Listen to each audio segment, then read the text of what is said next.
Welcome back everyone. Today we want to have a look at the interval called third.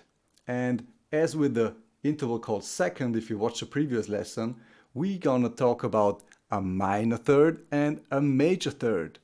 Let's have a look. If we start from the A and have a second pitch that is 3 half steps apart, ascending or descending.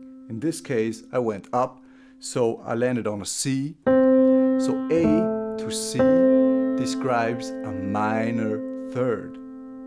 Let's make it major and go 1 half step further up.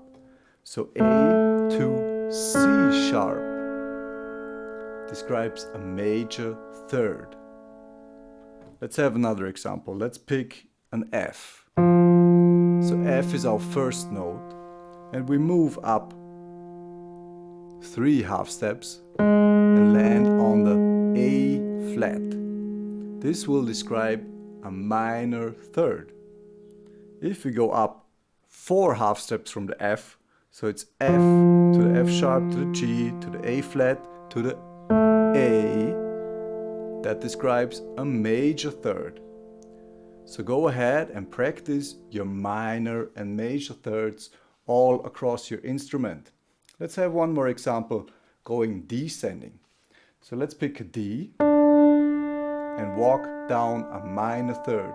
That would be D flat, C, landing on the B.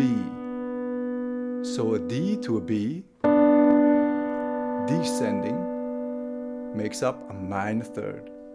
A D to a B, flat descending, which would be 4 half steps down from a B, major third. Right. I hope you enjoyed this lesson and I see you for the next one.